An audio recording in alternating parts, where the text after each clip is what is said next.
The nation's governors are in Washington for their annual conference, and we want to talk policy and politics with one of their leaders, Indiana Governor Mitch Daniels. And Governor, welcome back to Fox News Sunday. Thank you, Chris. It seems as this Republican race grows on, the GOP voters are growing less, not more satisfied with the field. Let me put up a couple of statistics.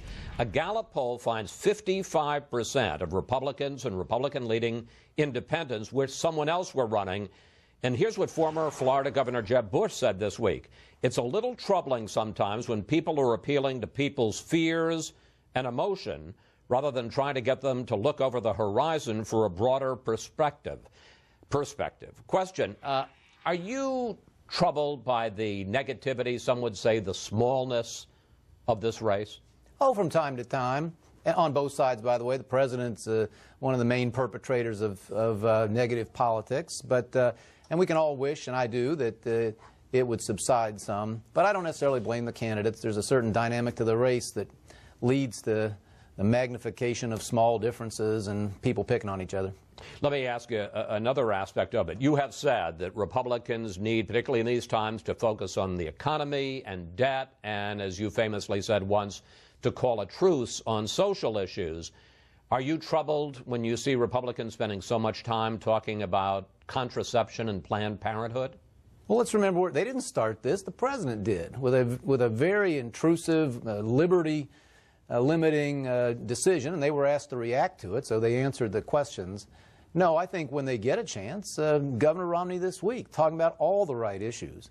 And ultimately, that'll be where this election gets decided. This economy is staggering. It's in very weak shape. It's the weakest recovery ever from a deep recession. Got the fewest number of Americans or percentage of Americans in the workforce working today since the days of the stay-at-home mom. And so eventually, this is going to be a binary choice.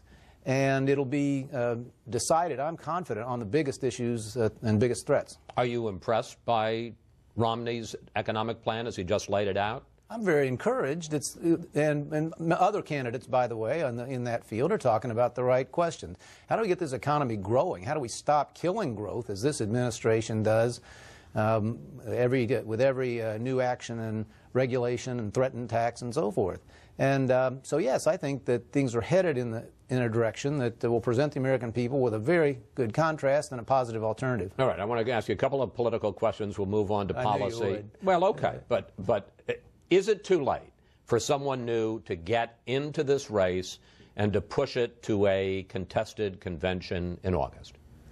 You're not asking the right guy. I'm not a great student of these things. I'm told it's not too late for people to file in a significant number of states with a significant number of delegates.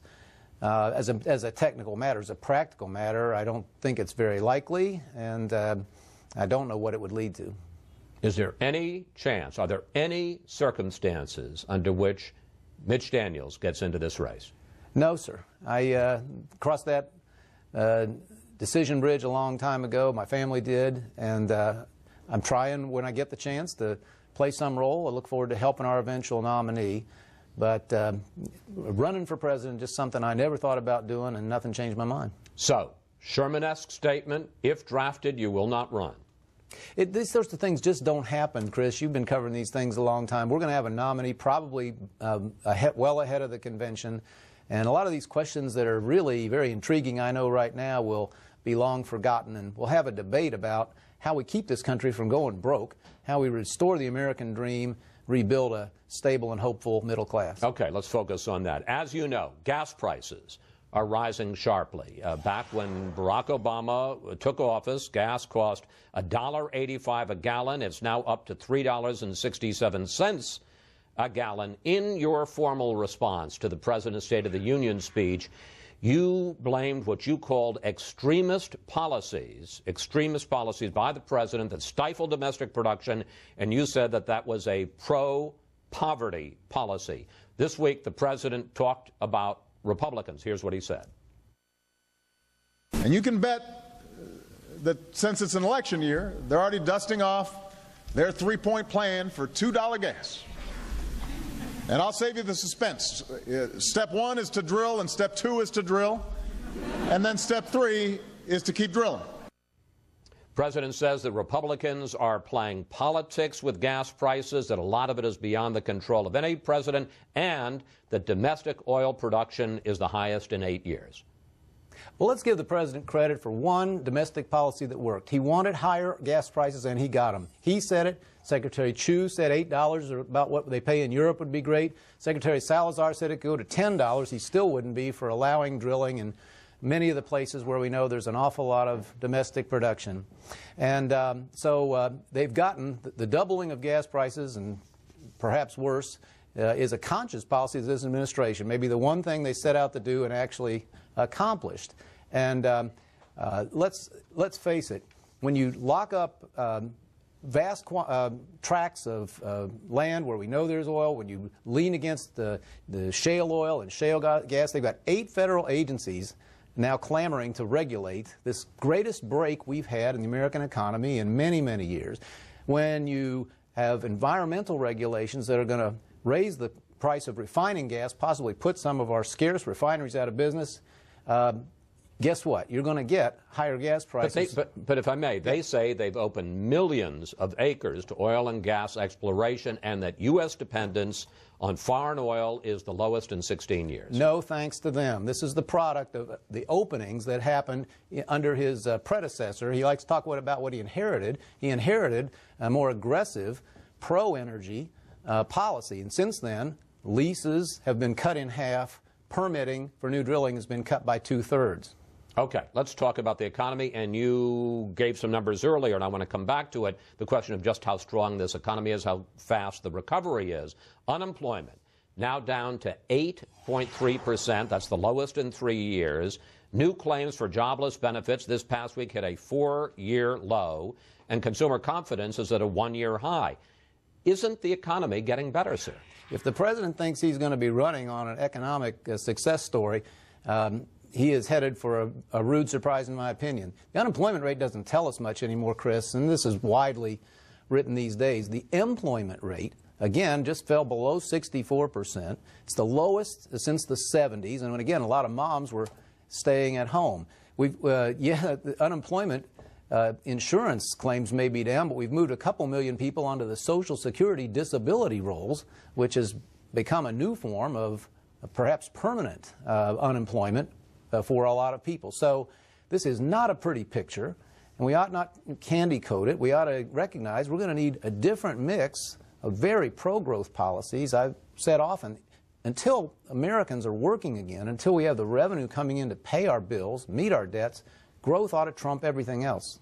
Finally, you just signed this month a law making Indiana the 23rd state, right-to-work state in the country, which means that people no longer have to join a union to get a specific job. Question, what's wrong with unions? Nothing's wrong with unions, and if that measure affected in any way the right to bargain or the right to organize collectively, I wouldn't have been for it. That's completely untouched. All it says is the worker can decide whether or not it's worth the dues, whether they'd rather have that money themselves.